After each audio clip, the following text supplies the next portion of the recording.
الله أكبر الله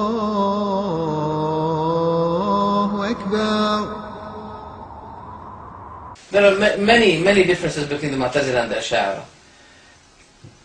For example, the Mu'tazila say Allah cannot be seen, even at the Day of Judgment. The Eš'ariyas went against them and they said, no, we believe that Allah can be seen because this is what the Prophet ﷺ said. But the Eš'ariyas, they denied that Allah is over His throne. And they said there is nothing inside the world, there's nothing, no God inside the world. He is neither inside the world nor outside the world. Or I understand when you say that Allah is not inside the world. But if you tell me He's not also not outside of the world, you're becoming communist while you don't realize it.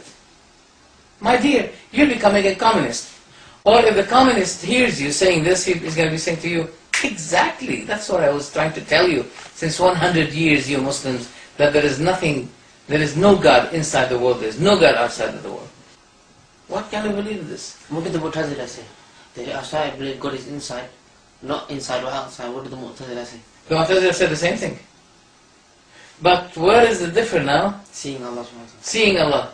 The Mu'tazila mocked them, ridiculed them, laughed at them.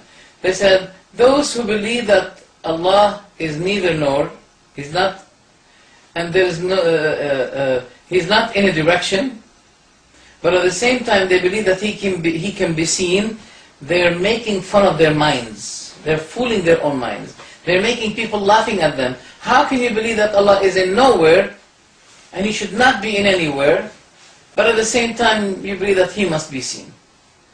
We give this to the Eš'ariyas to solve it, but they're not going to be solving it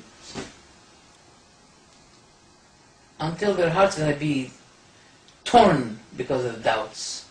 Come on, just believe that Allah is over His throne, He's over the heaven, as He described Himself, as the Prophet Muhammad described Himself. الإسلام لنا دينا وجميع الكون لنا وطنا توحيد الله لنا نور أعددنا الروح له سكنا.